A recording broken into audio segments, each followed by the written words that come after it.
के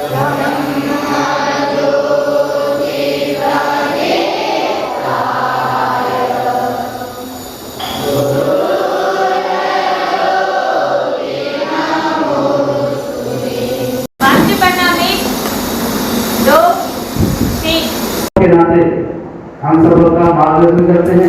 मैं वैसा से निवेदन करूंगा आज भैया बहनों का मार्गदर्शन। प्यारे बच्चों, आज अपन यहाँ पर संकल्प लेने के लिए आए। कौन सी कक्षा वाले आए हैं? 8वीं और 10वीं। ये 8वीं और 10वीं वाले ही संकल्प क्यों लेते हैं? दूसरों को संकल्प लेने से किसने मना किया? मना किया किसने? नहीं किया। परंतु अपने विद्यालय और परंपरा रही है कि अपने 8वीं बोर्ड होती है और 10वीं बोर्ड कहलाती है, तो इसके अंक होते हैं वो हमारे को हर जगह मायने रखते हैं। आपको कहीं सामान्य व्यक्ति या कहीं और जगह पर भी जब मिलने के लिए कोई पूछता है तो सीधा यही पूछता है कि आपको 10वीं में कितने अंक प्राप्त हुए, या 12वीं में कितने अंक प्राप्त हुए, या 8वीं में कितने अंक प्राप्त हुए। बोर्ड क्लास में उसकी वैल्यू ज़्यादा होती है। कोई बड़ी बात नहीं है कि 8वीं 10वीं या कोई अन्य कक्षाएं उनमें कोई फर्क हो। विशेष बात ये रहती है क्योंकि अपने विद्या मंदिर में ऐसा नहीं होता है। विद्या मंदिर में आपको पूरा निचोड़ा जाता है, आपके अध्ययन को करवाया जाता है और उसके अंदर आपको अधिक से अधिक श्रेष्ठ बनाने का प्रयास किया जाता है। यहाँ पर ऐसा नहीं है कि आपको नंबर दे दिए जितने जचे होते, ये ज़्यादा चापलूसी करता है या ये पास में आता है तो उसको अधिक नंबर दे दिए, दूसरे को कम दे दिए, या ज़्यादा आ रहे उसके कम करने, ऐसी कुछ नहीं होती है। कहीं कहीं पर होती होगी क्योंकि वो देखते हैं कि अपने विद्यालय के बच्चे हैं तो उनको कम नंबर नहीं आए। परंतु 8वीं बोर्ड और 10वीं बोर्ड इसमें अपन ये परीक्षा बोर्ड की होती है और परीक्षा अपने स्थान विद्यालय को छोड़कर बोर्ड सेंटर सरकार के द्वारा बनाए जाते हैं, उन स्थानों पर ये परीक्षाएं होती हैं। और वहाँ पर जो 2.5 घंटे या 3 घंटे का समय दिया जाता है, उस समय को पूरा करने के बाद में आपको घर भेज दिया जाता है और आपकी कॉपियां हैं जो आपके ब्लॉक या फिर जिले के अंदर भी नहीं रहती, किसी और जिले में चली जाती है, जहाँ पर आपको न तो कोई पहचान का है, न आपके विद्यालय का नाम लिखा हुआ है, न किसी प्रकार की कोई चीज़ जानकारी होती है। जब किसी प्रकार की कोई जानकारी नहीं होती है आप उस कॉपी के बारे में, तब वो आपको न तो कोई नंबर ज़्यादा दे सकता है न कम दे सकता है, क्योंकि पहचान का फर्क पड़ता है। अपन भी जब कुछ बांटने का मौका मिलता है तो अपने पड़ोसी या दोस्त को 2 चॉकलेट बांटने का था, सरकार के 2 बच्चे अपने दोस्त को ज़्यादा दे देते करते होता है, सामान्य स्वभाव है, इंसान का स्वभाव है। अपना भाई या बहन पास में आता है तो देखते हैं कि बांटने का कहा है कि थोड़ी जो नज़दीक आता है तो उसको थोड़ी ज़्यादा दे देते, क्योंकि मेरा ऐसी परिस्थितियां पैदा नहीं हो, इसलिए सरकार ने कहा है कि भाई अपने जो विद्यार्थी है, इन विद्यार्थियों की कॉपियां 8वीं की कॉपियां हैं तो एक ब्लॉक गड्ढा रोड ब्लॉक की कॉपियां गड्ढा रोड ब्लॉक में नहीं रह के किसी अन्य ब्लॉक में जाएगी और अन्य ब्लॉक की कॉपियां वो गड्ढा रोड ब्लॉक में आएगी। केवल एक सारे के सारे विषयों की एक जगह नहीं जाएगी, सभी विषयों की अलग अलग स्थानों पर अलग अलग ब्लॉकों में अलग अलग लोगों के पास जाएगी। वहाँ पर एक सेंटर बनाएंगे और वहाँ पर उन कॉपियों की जाँच होगी। और इसलिए अपने को कहते हैं कि भाई आप एक लक्ष्य तय करो। लक्ष्य आपको तय करना है। आपको किसी ने कहा तो नहीं कि भाई बेटा तू, गुरुजी ने कहा भाई कि हाँ के ये तेरे को ये कहना है, मेरे को वो कहना है, ऐसा कहा है क्या? कहा है? नहीं कहा है। तो फिर अपने मन से कहा, अपने मन से तय किया है तो फिर उस पर चलना है। पहले लक्ष्य अपने हैं। लक्ष्य, ये गीत भी है, लक्ष्य तक पहुँचे बिना पथ में पथिक पे विश्राम कैसा। लक्ष्य आपने तय किया है तो वहाँ पर पहुँचना भी किसका कर्तव्य है? स्वयं का कर्तव्य है। लक्ष्य कैसा होना चाहिए? छोटा या बड़ा? बड़ा होना चाहिए। कितना बड़ा? 101%, 102% तो किसने नहीं लिखे। देखिए क्या परसेंट कितने होते हैं, अधिक से अधिक 100 होते हैं।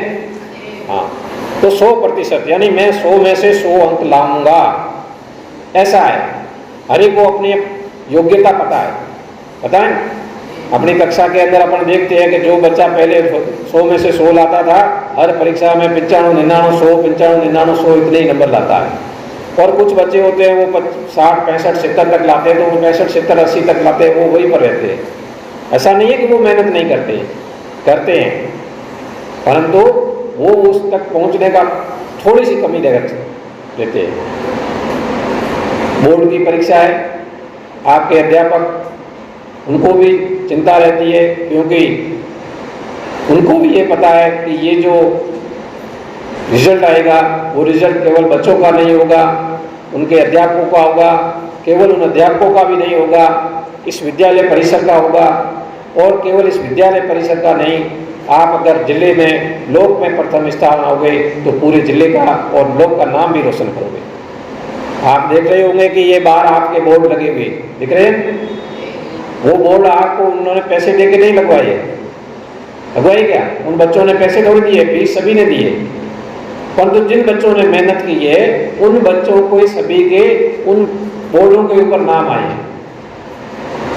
अपने मन में ये लक्ष्य रखो कि भाई मेरे भी इस दीवार पर गले गले जो चौराहों पर बोर्ड लगे हुए हैं उनमें मेरा नाम भी होना चाहिए। अपने अंदर ऐसा भाव रखो। ऐसा नहीं कि वो कर सकता है, मैं नहीं कर सकता। सब कर सकते हैं, परंतु उसके लिए अलग तरीके का प्रयास करना होगा। आपके गुरुजन हैं, वो आपको पढ़ाते हैं। मैं कई बार कहता हूँ कि आपको एक कक्षा के अंदर सभी 40-45 जितने बच्चे हैं उन बच्चों को गुरुजन पढ़ाते हैं।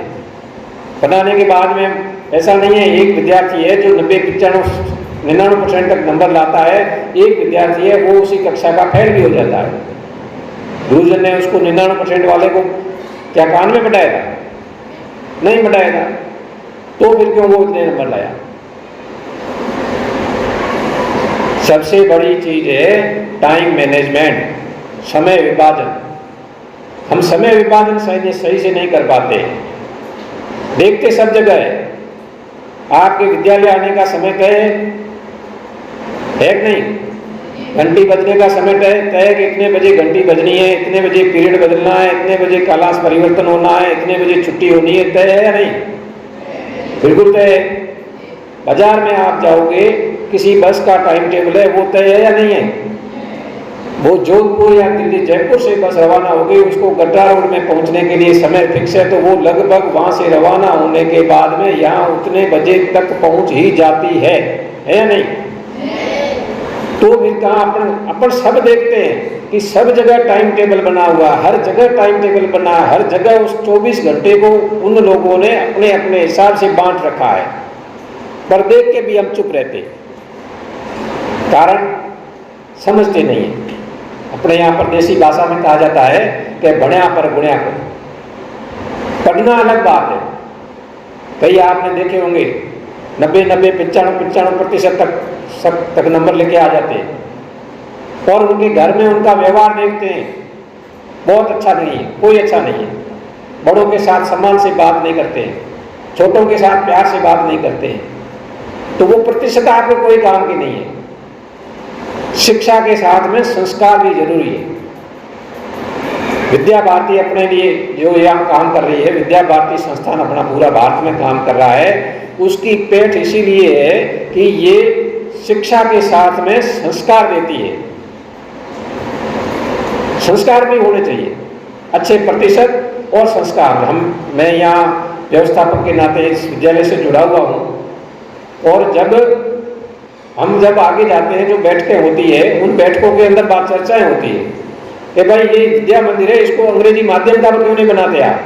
आज अंग्रेजी माध्यम का जमाना है, तो जो आगे के अधिकारी गण होते हैं हमारे, वो मना कर देते हैं कि नहीं, हमें केवल अंग्रेजी माध्यम या केवल टॉपर बच्चे वो नहीं है। हमारे पास लोग आते हैं, अपने माता पिता अपने बच्चों को भेजते हैं, केवल शिक्षा प्राप्त करने के लिए नहीं भेजते हैं, शिक्षा के साथ में उनको एक संस्कारवान बच्चा भी चाहिए, उसलिए भी भेजते हैं।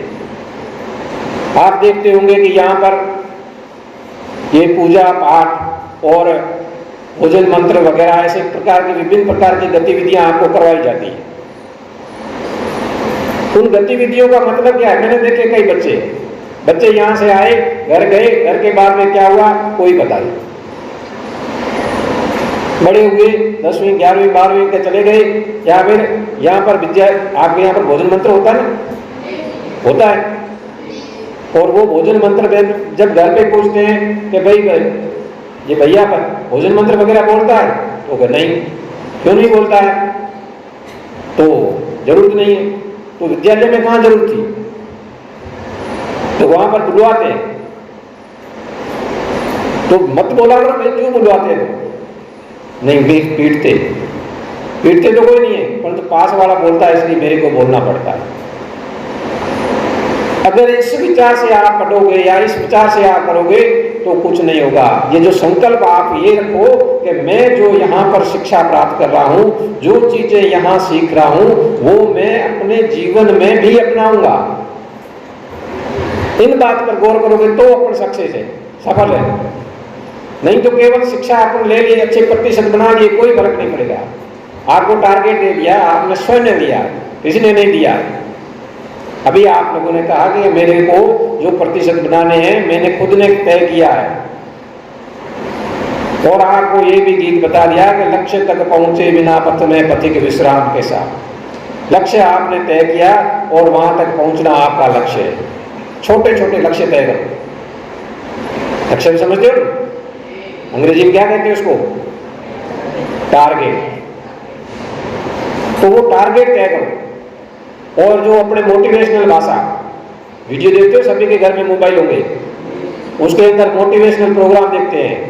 हर मोटिवेशनल कार्यक्रम में यही कहा जाता है अपने लिए गोल तय करो। गोल यानी अंग्रेजी में उसको लक्ष्य भी कहते हैं, हिंदी में अपने लक्ष्य भी कहते हैं। तो वो गोल तय करो और उस गोल तक पहुंचने के लिए अपने तन मन धन जीवन लगा दो। हम मोटिवेशनल प्रोग्राम अभी कुछ समय पहले किया था यहाँ पर। कुछ बच्चियों ने बहुत उत्साह के साथ भाग लिया। कल यहाँ प्रोग्राम था अपने बॉर्डर पर धोरो में, आज भी प्रोग्राम होगा सर। वहां पर बच्चियां आई थी केवी की, और उन्होंने वहां पर जितने यहाँ पर गड्ढा के बच्चे थे उनके साथ में वो केवी की बच्चियों ने बार बार उठ के हर चीज में भाग लिया था। आपके मन में भी जज्बा होना चाहिए, हाँ मैं ये करूंगा और करूंगा। और कौन सा करना काम है? जो आपके घर वाले तो कहेंगे बेटा तू ये काम कर, परंतु दूसरे जो आपके पास में होंगे वो कहेंगे कि छोरो फैल को है तो ठीक है, छोरा कम बने तो ठीक है। आपका दोस्त दूसरा बेटा वो कहेगा ये मैं करता कम लाए तो ठीक है। उसको बताना है कि नहीं मैं तेरे से ज्यादा लेके आऊंगा। तूने 95 किए हैं या 85 किए हैं तो मेरे 1% तेरे से ज्यादा होंगे। तो उसके लिए क्या करना पड़ेगा? पढ़ना पड़ेगा। एक बच्चे को मोटिवेशन कर दिया, क्या करना पड़ेगा? पढ़ना पड़ेगा। क्या करना पड़ेगा? पढ़ना पड़ेगा। क्या करना पड़ेगा? पढ़ना पड़ेगा। एक बच्चे ने थोड़ा ऊंचा सोचा था, उसने कहा कि पढ़ना है, और वो घर गया और रोजाना 10 बजे उठने लगा। दिया दी, क्योंकि उसने क्या किया? पढ़ना पड़ेगा। वो पढ़ाएगा, लक्ष्य तय कर दिया कि मेरे को 95% बनाने हैं और वो पढ़ाएगा। क्या गुरुजी ने क्या कहा था? पढ़ना पड़ेगा। वो पढ़ा रहा। कुछ दिन बाद में गुरुजी वहां पर आए, पूछा कि भाई कैसी पढ़ाई चल रही है? तो क्या मैं पढ़ रहा हूं। क्या कर रहा हूं? कितने बजे तक पढ़ता है? 10 बजे तक। तो 10 बजे तक कैसे पढ़ता है? मैं रात को जल्दी सो जाता हूँ और 10 बजे तक पढ़ता हूँ। अरे भाई वो पढ़ना नहीं था, पढ़ना ढक्कन वाला पढ़ना था। तब जाके उसको याद आएगा अरे हाँ ये तो अलग है। तो अब क्या करना है? केवल इसे पढ़ने से कुछ नहीं होगा, तपानी पड़ेगी, पसीना बहाना पड़ेगा। क्या करना पड़ेगा? पसीना बहाना पड़ेगा। आपको पसीना आएगा, मेहनत आएगी। जब सारे लोग कहेंगे काम करो काम करो, उस समय आपको चुपचाप रहना पड़ेगा। तो वो भी और ज्यादा होशियार था। क्या था? ज्यादा होशियार था। इनको कहते ढोड होशियार। ढोड होशियार कहते ना अपने, ढोड होशियार कहते। तो वो वैसा ढोड होशियार था। और उसने वो क्या किया? गर्मी का मौसम था और 2 रजाइयाँ ओढ़ के सो गया। क्या कर दिया? 2 रजाइयाँ ओढ़ के सो गया। 2 रजाइयाँ ओढ़ने से क्या हो जाएगा? पसीना आ जाएगा। कुछ दिन बाद गुरुजी गए कि भाई कैसे पसीना बाहर आया है? तो हाँ बिल्कुल सर बाहर आ। और बच्चे, गुरुजी ने कहा बहुत बढ़िया, बच्चा तो अच्छा मेहनत कर रहा है। फिर वापस गए, टेस्ट दिया, टेस्ट में नंबर कम। फिर पूछा पसीना बाहर आया? तो हाँ सर बाहर आ। फिर पूछा, एक दिन घर गए, पूछा भाई पसीना कहाँ बाहर आया? क्योंकि मैं 2 रजाइयाँ उड़ता हूँ। वैसे पसीना नहीं बहाना। ये क्या है? बहानेबाजी है। क्या है? बहानेबाजी है। आलसी लोगों के तरीके हैं। वो कोई न कोई गली ढूंढ लेते हैं कि हम इस गली से निकल जाएंगे। दुनिया में आगे बढ़ना है तो क्या करना है? चुनौतियों का स्वीकार करना है। क्या करना है? चुनौतियों का स्वीकार करना है। चुनौतियां कौन बनाएगा? आप खुद बनाओ। कौन बनाएगा? आप खुद बनाओगे। रख लोगे भाई। हाँ, छोटी सी चुनौती, मैं अपनी ही छोटी सी बात बताता हूँ। मेरा एक YouTube चैनल भी चलता है, मास्टर राजेश करके, कुछ बच्चे देखते भी होंगे, सुना भी होगा। जब शुरू किया था तब 56 सब्सक्राइबर बने हुए थे किसी मेरे मित्र के, कोई पड़ोसी था, उसके 56 बने हुए थे। तो मैंने, उसने कहा, घर वालों ने कहा कि यार 56 बहुत ज्यादा होते हैं,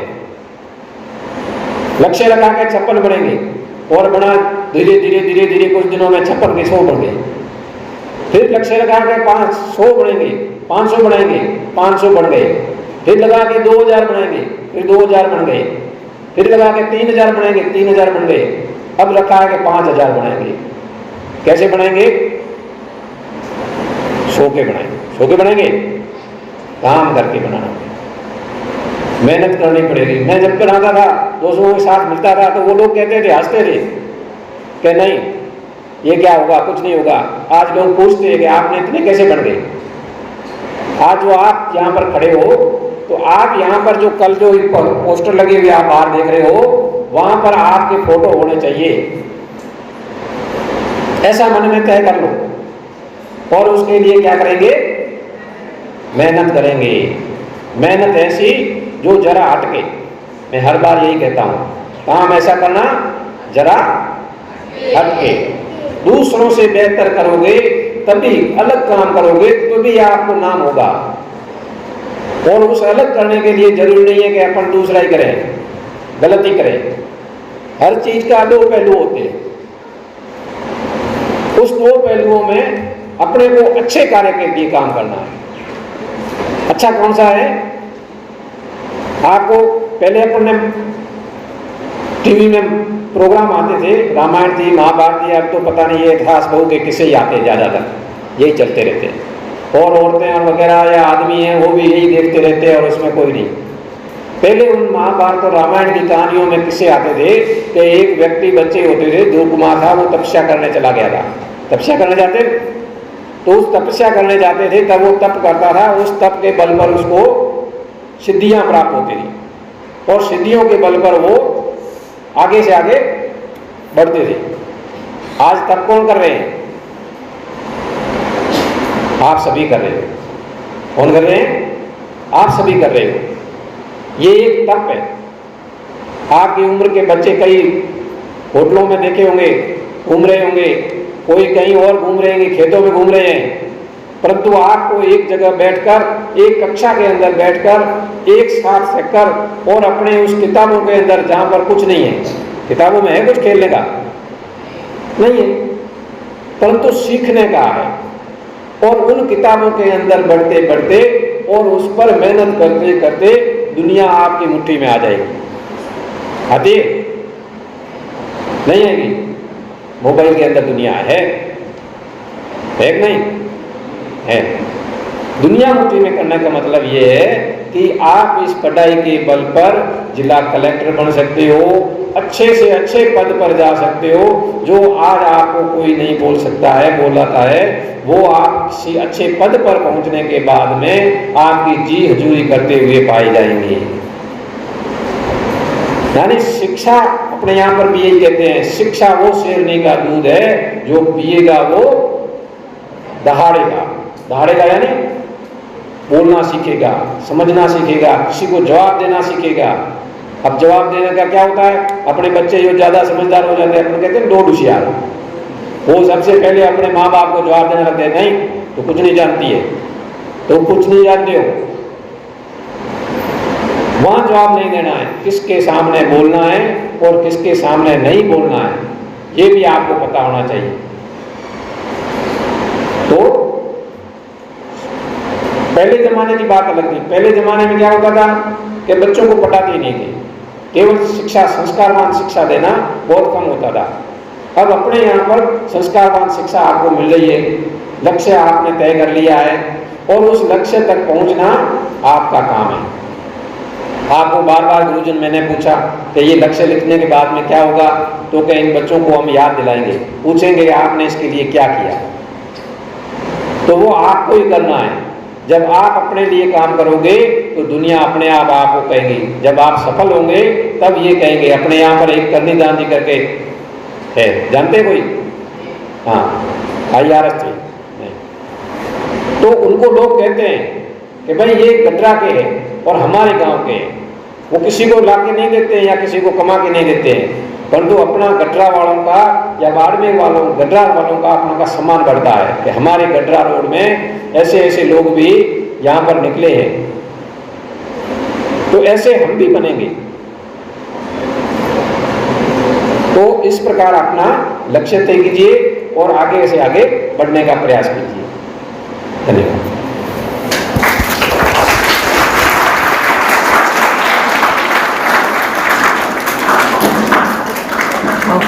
Master Rajesh